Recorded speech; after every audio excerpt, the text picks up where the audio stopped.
October 22 is a very significant day in the history of our beginnings. Welcome to the Adventist History Podcast, Episode 15, Sister Betsy. Last time, we talked about Ellen White's landmark vision in Lovett's Grove, Ohio. It's what we call the Great Controversy vision, where she perceived the whole story of the Bible from the fall of Lucifer to the new heavens and new earth at the end of Revelation. We also met M.B. Czachowski, the colorful Polish priest who became an Adventist before going dark and working in Europe for a number of years, starting churches and taking names. We noted how surprised the Adventists were to discover years later that they had fellow believers in Europe, because Czachowski never bothered to tell anyone. Oh well. This time, however, we are finally getting around to the issue we've been building up to for several episodes: the money. Ever since John Loughborough and J.N. Andrews quit and moved to Waukon back in 1856, this issue has been casting its shadow over the whole movement. To be a Sabbatarian Adventist preacher is to be gone from your wife and kids for weeks and months at a time. You traveled at your own expense. Churches could give you money, but it often wasn't enough to cover expenses. It was unsustainable, to say the least. Preachers had to stop preaching and go get a job mowing hay or something for at least a few months before they could head out again to preach. The net result was that the message was going out slowly. To James White and others who had a bird's-eye view of the situation, it undoubtedly felt a bit like driving over a bumpy road, except that, cars hadn't been invented yet. James summarized the problem in his memoirs. Quote, "In the early stage of the cause, our people had no system upon which to act in support of ministers. Those who were disposed to give anything gave what they chose. For a time our ministers were quite well sustained by a few liberal souls, while the majority excused themselves from doing anything. Ere long, it became evident that these liberal ones were becoming weary of this inequality, and they began to withhold their support." End quote. J.B. Frisbee and S.W. Rhodes were preaching through Michigan when they reported to the Review that their expenses had been about $4.12, but that they had only received from the churches $3.85. They said, quote, "We do not state this to complain, but that the church may think of these things. Brethren have done much better in times past." End quote. Today, those seem like ridiculously small amounts of money, but put yourself in their shoes. A nice coat was $20 or so losing out even on 30 cents on this trip and 50 cents on the next trip and 25 cents on the next trip adds up. So why 1859? Why are we finally getting around to solving this issue now? Why couldn't they have resolved it back in 1856 or 1857 when it first became apparent that this was a problem? To understand this question, we have to frame the money issue in context. Do you remember how much these guys were allergic to any sort of organization? Many of them called that sort of thing Babylon. So long as there were a critical mass of believers with memories of getting kicked out of their churches in 1844, they were skeptical of any effort to organize themselves into such a church as they left. They were afraid that they would end up with a set of creeds and beliefs and lose that flexibility to believe whatever it is that God wanted them to believe. Of course, James and Ellen had those same memories too, but they were leaders in the movement, and they recognized that their mission demanded some kind of organization. Hadn't they needed Sabbath conferences back in the 1840s to spread the word? Hadn't the publishing of the Review and other papers been instrumental in keeping the movement together?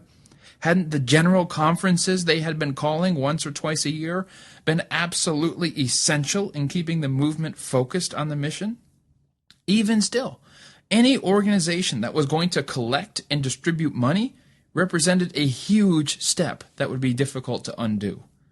This sort of organization is permanent and will require increasing levels of sophistication. It wasn't a step to be taken lightly, and it probably wouldn't have been taken if the mission didn't absolutely require it. Underlining it all was the feeling, as Frisbee and Rhodes mentioned, that, quote, brothers have done better in the past. It was a mystery to be sure, for how could the movement be growing as it had and yet not be able to support its workers as it used to? The only answer that occurred to James and the others was that the people were Laodicean. They were lukewarm, content, comfortable, unwilling to sacrifice as they used to. This feeling was ominous, as it seemed possible the movement could stall out at this point. Economic times were hard, and that seemed to be everyone's reason for not giving more. But hadn't the believers always managed to find a way? Hadn't they always sacrificed? The straw that broke James White's back was a letter Moses Hull wrote the Review from Iowa. Hull wrote that if he could have afforded more books to sell at his meetings, he could have sold another $200 worth. James always championed the books, and for him it was a clear indictment. People hadn't been supporting Moses Hull enough, and as a result, it hamstrung his preaching efforts by that much. James wrote that, quote, language will not express the anguish of spirit we feel as we pen these lines. We look over the vast harvest field in the West, where in almost every school district may be found 2 or 3 or perhaps a score or 2 who are ready to receive the truth, and the body of those to whom God has committed the last message and who are responsible for its spread is stupid, worldly, covetous, and almost inactive, end quote. He went on to say, quote, Satan seems to have the control of the purses of the church, with very few exceptions. Repeated disappointments are saddening and discouraging our preachers. They have generally moved out expecting to be sustained by their brethren in their arduous work, but their brethren have often failed to do their duty.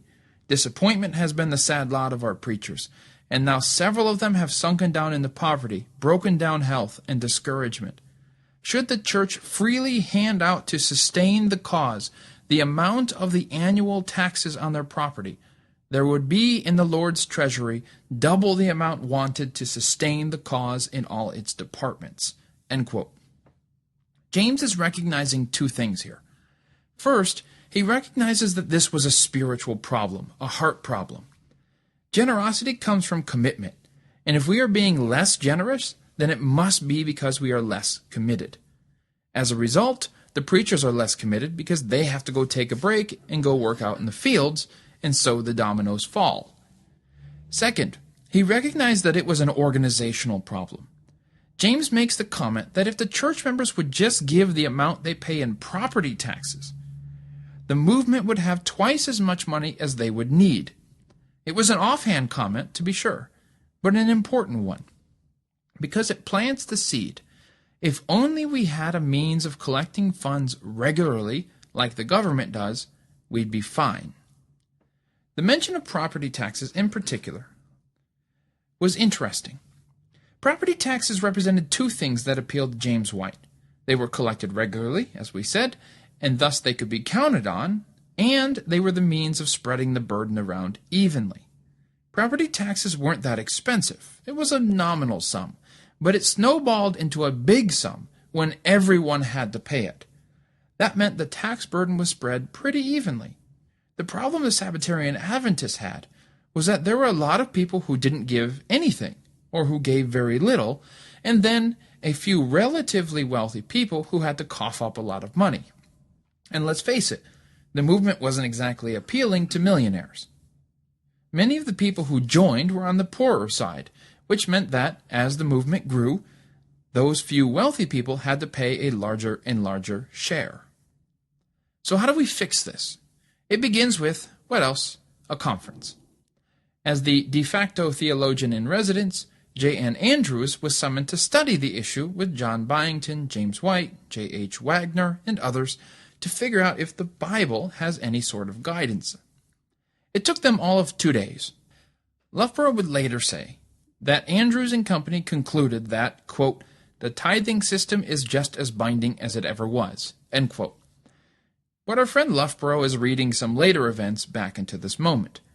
Andrews and company actually reached the conclusion that the New Testament model that Paul invented was a good one to follow. Paul counseled the churches to set some money aside each Sunday for the support of poor believers. Building on this, Andrews and Company came up with a plan which came to be known as Systematic Benevolence, or Sister Betsy if you want to be cute. Go ahead, be cute. There were 3 recommendations to Sister Betsy, which reached a general conference later that summer. Number 1, each man from 18 to 60 years old would set aside somewhere between 2 cents and 25 cents every week. Each woman from 18 to 60 years old would set aside 1 cent to 10 cents weekly. And finally, number 3, each brother and sister would set aside between 1 cent and 5 cents each week per $100 worth of property that they own. Was this plan affordable? Absolutely. Absolutely. Especially because by the time the plan arrived to be voted on by a general conference, Andrews and Company had lowered the floor from 5 cents to 2 cents for men and from 2 cents to 1 penny for women.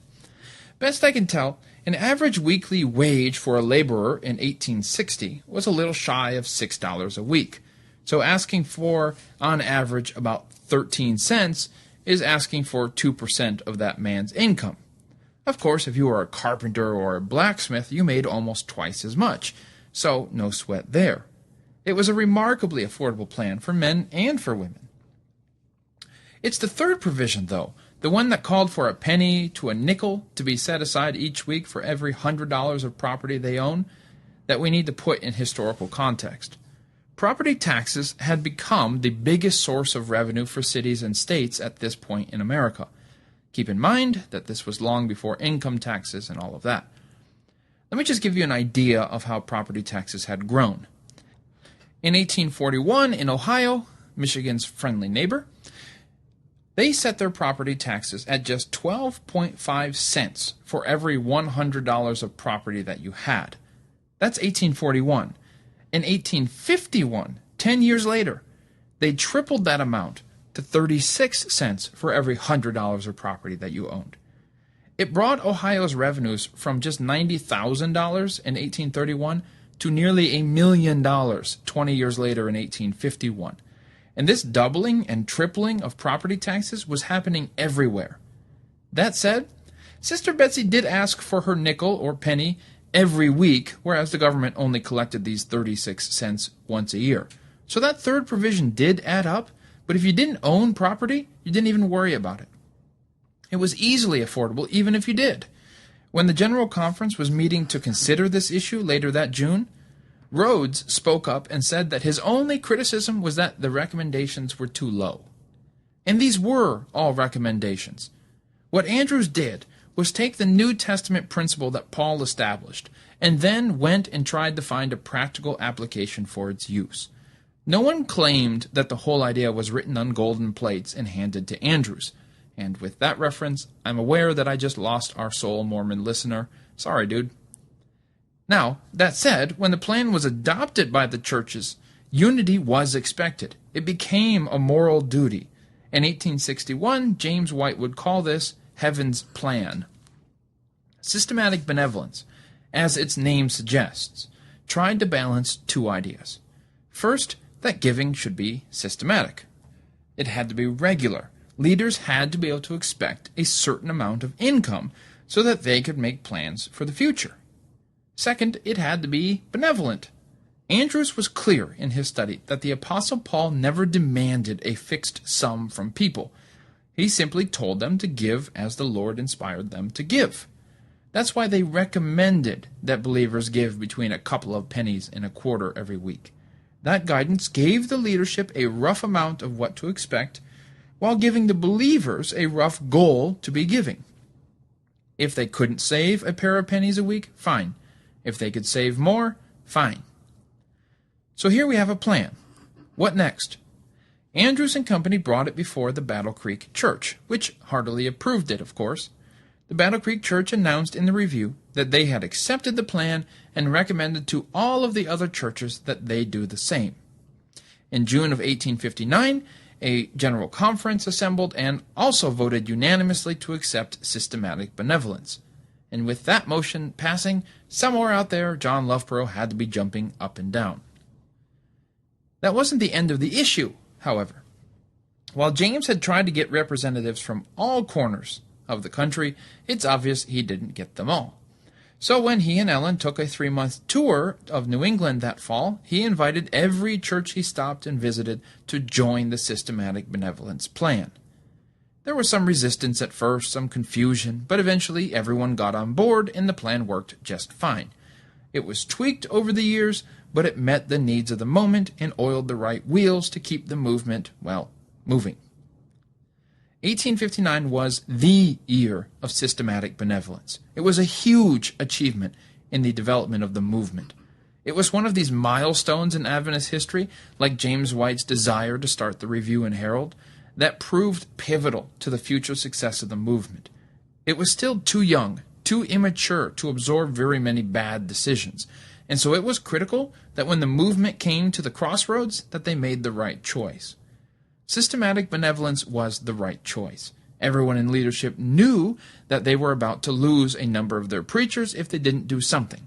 And as James said in his memoirs, some of the wealthier Adventists were growing fed up with carrying the load themselves. They were getting burned out, the preachers were getting burned out, and Sister Betsy had come in time to save the day. It was a huge step toward formal organization, but it was only a first step. James White was still legally liable for the printing press and the offices, even if they did have a publishing committee set up to oversee it. The only way to avoid this was to move toward legal incorporation, which was the very thing these Adventists had feared the most for so long. That's what they called Babylon. They didn't want to be just another church. But as always, their mission seemed to be demanding it. First thing is first, however. If we're going to organize, what should we call ourselves?